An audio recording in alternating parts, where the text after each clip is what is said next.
Get it right.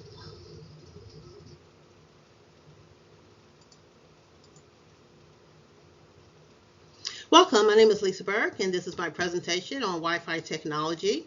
We answer the questions: why is this technology important? Who developed it and when? How does it work, and how will it impact the future? Wi-Fi is important because it gives us wireless connectivity to the internet and other devices in our homes and other places. This technology gives us freedom of mobility and connectivity.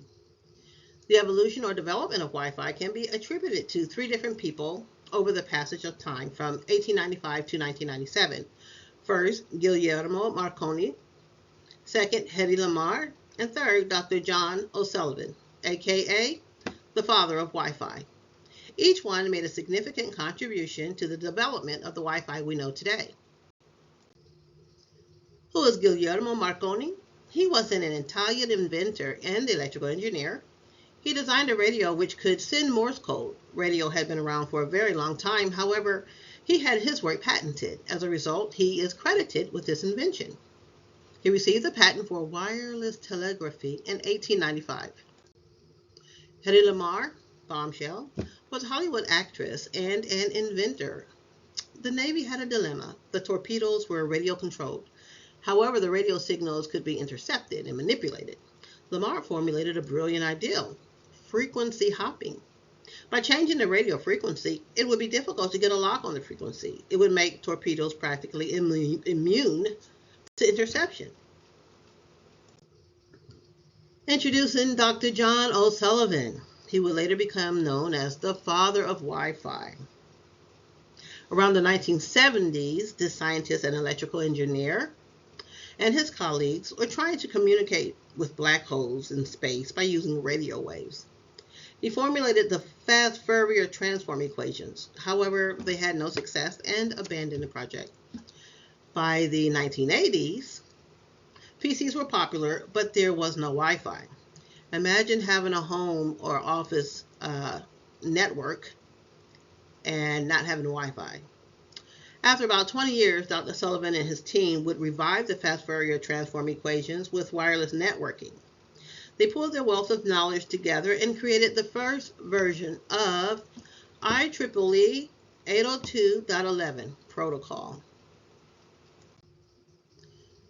So now Wi-Fi is born. Finally, we have Wi-Fi and we're all happy with this.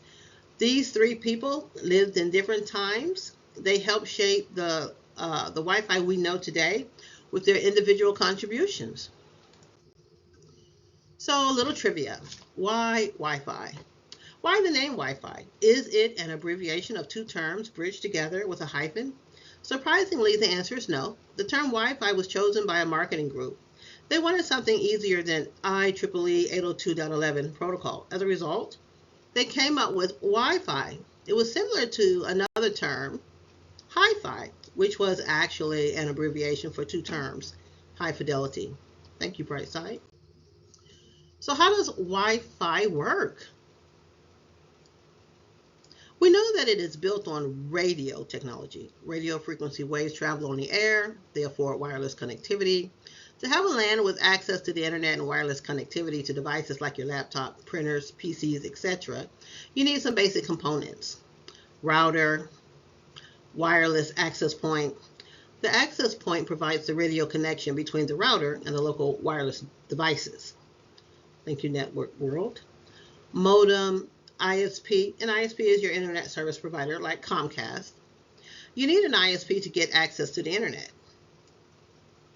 Your router, modem, and access point may all come wrapped in a single piece of equipment.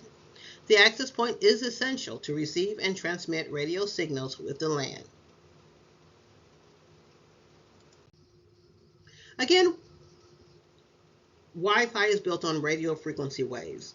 We will look at a little science and quick math. Radio waves in the United States have about 14 channels, lots of frequencies within those channels.